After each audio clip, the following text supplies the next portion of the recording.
Welcome back to Midwest Charge.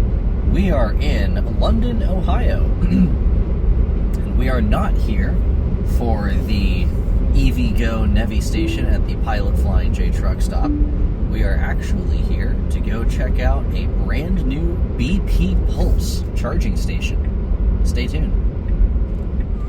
Hello and welcome back to Midwest Charge. You join me in London, Ohio at the new BP Pulse Center, BP Pulse charging site at Travel Centers of America. Let me see if I can get that in the shot real quick. Boom! TA. So, join me as we check out a brand new 12-stall installation right off of Interstate 70. Alright guys, welcome to the BP Pulse site in London, Ohio, right off of Interstate 70. We have 6 Alpitronic HYC 400s, 12 stalls apiece. Interestingly, they seem to be very much targeting the NACS connector. So I don't know if they're trying to get a lot of Tesla drivers or if they're potentially future-proofing the site, but the charger all the way on the end there and that charger right there have CCS cables on them. Each one have 2, so that's 4 CCS cables and then 8 NACS cables here, NACS cables. Overall, the site seems to be pretty well laid out. There is clear marking on the ground, EV only. I like the little, they're even numbered actually, so you can see 1, 2, 3, 4, 5, 6, 7, 8, 9, 10, 11, 12. The numbering seems to be fading rather quickly, but at least they tried. So yeah, they've got numbering and signage on the ground. They have signage up on posts right here, so you see it right when you pull in. They have a dog park here as well, which is really nice for those of you with pets. Nice little gated off area with some fun little toys. You got the the amenities for the dogs going to the bathroom, a little bench to sit down on, and a whole bunch of other green space here if you just want to walk around and chill out. It's a nice little tree for some shade. I do wish that they would put like a little picnic table or something around here. That'd be pretty cool. But I haven't been inside yet. Maybe they have, seating areas in the travel center right there. Taking a closer look at the units themselves, they are branded BP Pulse on the side with, I think it's some kind of like sticker. Yeah, some kind of like vinyl sticker there. The pay terminals, they are Pater, and you can see here, you can select the various connectors. I'm not totally sure exactly what these numbers mean other than 09 and 10. Those are the stall numbers, which were written at the bottom of the parking spaces. So I am in stall 9. I don't know what the 2018 is. Not sure about receipt. Let's just click on that for fun. Present card for receipt. Oh, cool. So if you want to actually get a receipt, presumably emailed, then you just tap your card and there you go. Alright, so I just clicked on it, said no card presented, looks like it goes right back to the other screen. Awesome. So we'll click connector 9 here. We will click connector 9. Maybe not. Alright, interesting. Well, let's check out the other screen. It's your typical Alpitronic HYC 400 screen here. You've got a little NFC card reader. I don't know if BP Pulse has RFID or tap-to-pay cards, or maybe this is just for tap-to-pay, but then there's a payment terminal, so not totally sure. But there's some kind of wireless, tap-to-pay-ish option there. If we go through, check the instructions, you can see app start, use the operator web app. BP Pulse does have an app. I don't have it downloaded, but yeah, credit card, it's going to say, yeah, just tap your credit card on the terminal. Super easy, 48 cents per kilowatt hour. So let's give this a try. Alright, so this payment terminal seems to be having the same issues that I was having with the payment terminal in one of my other videos at the Reynoldsburg, Ohio Iona Rechargery, where I couldn't really select. You're supposed to select the connector on the payment screen and then present your payment, and then everything else happens on the main screen. But it's touch sensitive. I touched receipt and it changed before, but it seems to just not be registering any input now. So let's see if maybe we can get another one of these to work.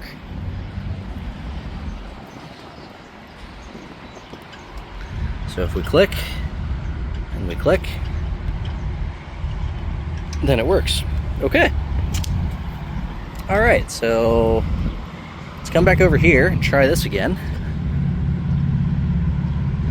Well, that's really unfortunate. So there seems to be some kind of software bug with these payment terminals, that an issue with the terminals themselves, but yeah, just not having great luck getting these to work properly. So let's take a look at the cable management here. I've got the Model 3 parked in spot number 9, and it is currently doing a software update, so it's not going to be moving under its own power. Oh, did it reset?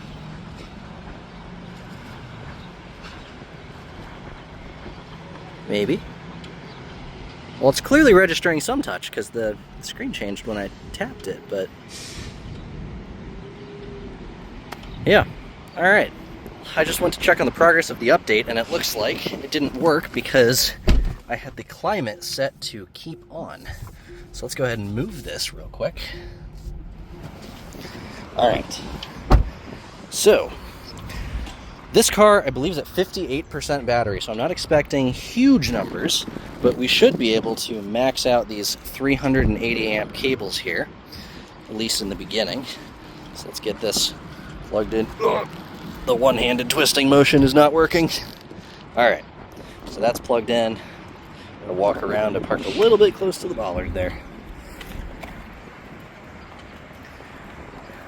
So let's come over here, present payment now. And the other screen might have worked if I had just plugged in the cable, but this came on the screen a few seconds ago. 48 cents per kilowatt hour. It is preparing the charging session. I'm going to move this cable management around the bollard here, like so. Okay, session aborted. Please unplug the connector. Undone. Plugged back in. Here we go. Currency USD, 48 cents per kilowatt hour, available power 380 kilowatts. However, well, they say 380 kilowatts, you really need high voltage vehicle. Session aborted, please unplug the connector. All right, well, let's go ahead and try another station then, since there seems to be some weirdness happening here. Also, I forgot to mention, I really like these. These are some like heavy duty bollards. Yeah, solid like concrete, metal, something, but these are larger than normal and seem to be well placed. I like the reflective stripes here, so they're easy to see.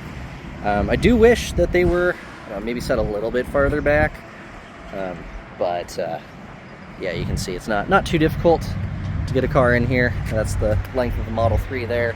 Still got like 1 or 2 feet up front. Yeah, that's probably like a solid at least 2 feet more space for you're sticking out of the parking spot. There's probably another foot and a half back here. So I like these heavy duty bollards, keep the charging equipment protected. We are back at chargers number 9 and 10, the original ones we were at. I am going to see if I can select a connector. Can I? Nope. All right, so let's grab the cable. Just kind of pull it out a bit. And get it in there. Come on. Nope, it's not.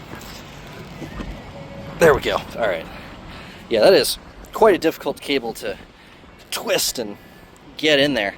I'm assuming this is not a liquid-cooled cable because it is very thick and very difficult to twist.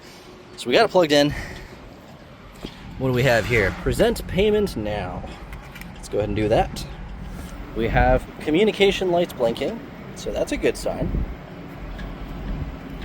How about the charger? Still says preparing power delivery. And there we go. All right, 59%, 185 amps. I believe I may have neglected to precondition here, now that I'm thinking about it. So this is probably the most we are going to get out of the Model 3 at 59%. You guys been here before? No, it's just this is the only one of these in Ohio. I was like, well, okay, we'll see what happens. Yeah. I left just enough in case I got to get to another one. Yep. I'm doing the same thing. I've never been here before, so I figured I'd come check it out. No, it's charging. Cool. So it's pretty wild, isn't it? Yeah. Yeah, I've never seen any of these kind of Which is funny because my dad retired from BP, so it's kind of ironic that it's a BP. But yeah, so and Yeah. it's I think it seems like a weird location. A little bit. It's kind of out in the middle of nowhere-ish. Yeah. But I mean, it was right where we needed to go, so I'm not complaining. You know. Yeah. Yeah, it's so weird. I used to make the commute from Dayton to Columbus all the time. There used to be nothing. Yeah. And now there's like these 12. You know, the Pilot Flying J's got 4. Yeah.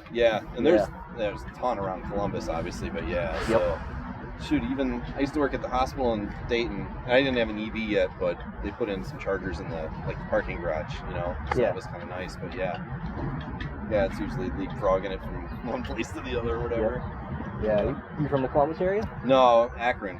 Akron. So Okay. Gotcha. yeah, but yeah, if you haven't been, next time you're around like Columbus or the Springfield, Ohio area, you got to check out the Iona stations.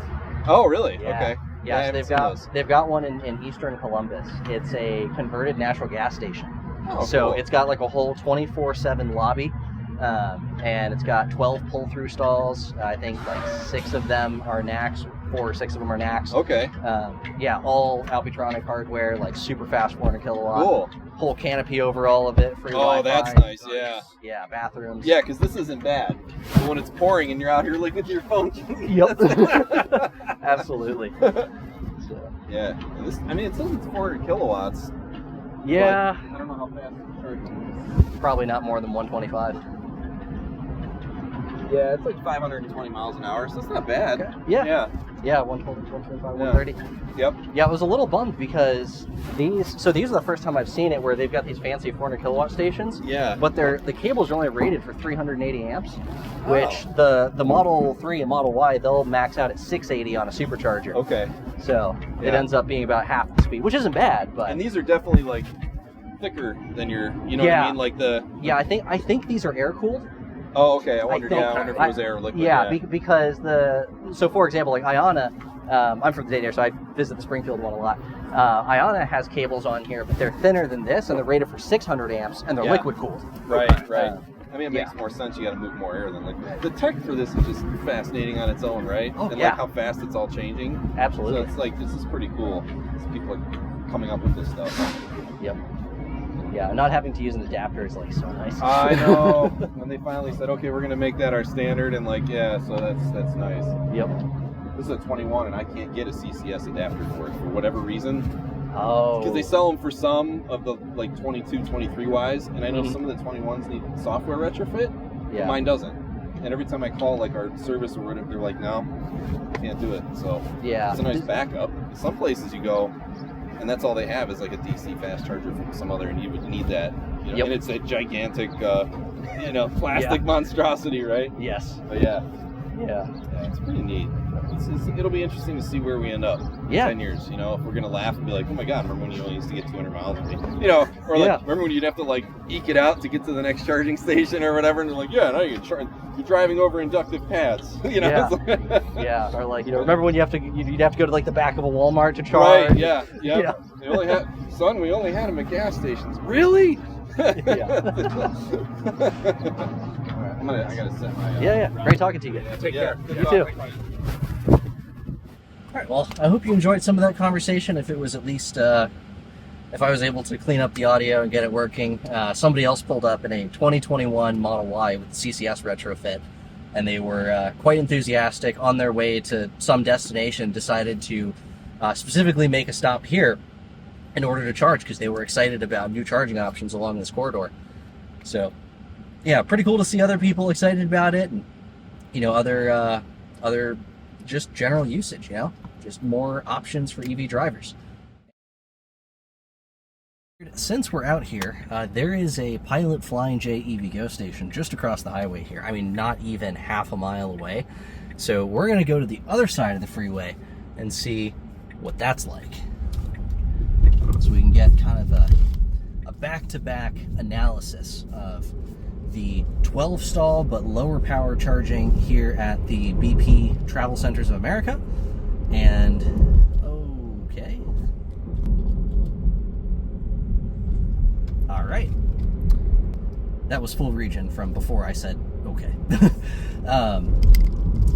So yeah, so we can kind of check out the experience between the lower power but much more plentiful charging spaces at the Travel Centers of America compared to the much smaller site design but much higher power of the Pilot Flying J over here in London, Ohio.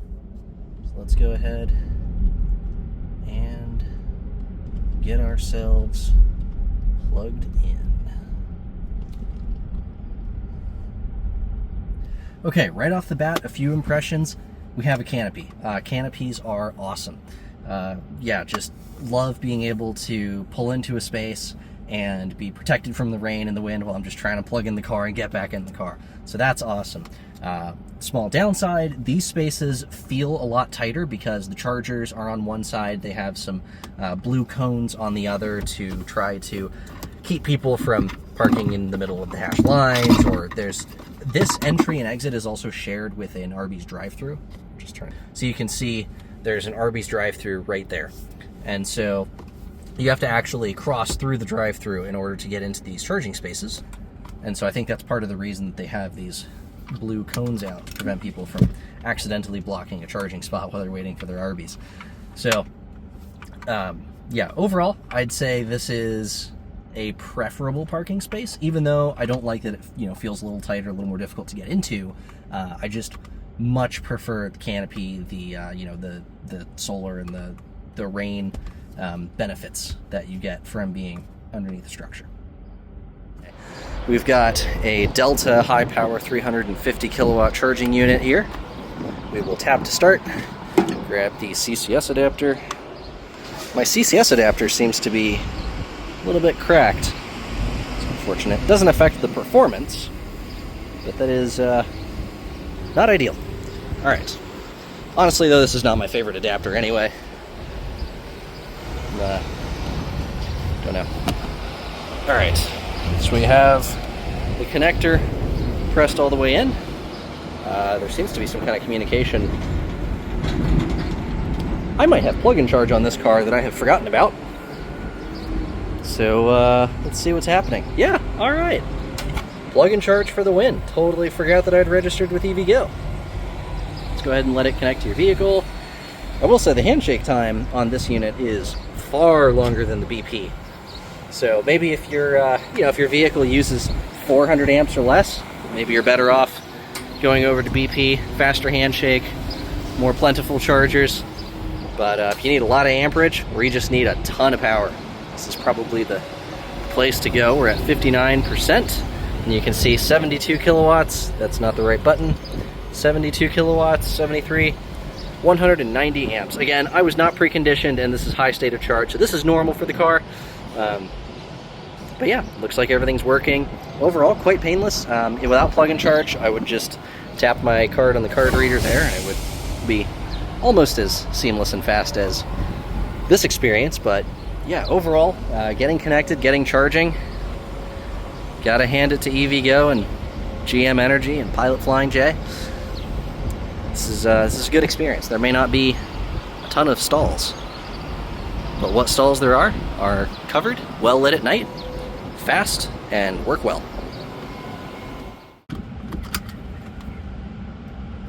Oh, awesome. Here comes the Polestar 2. I hope you enjoyed this episode of Midwest Charge, and thanks for joining me on this adventure.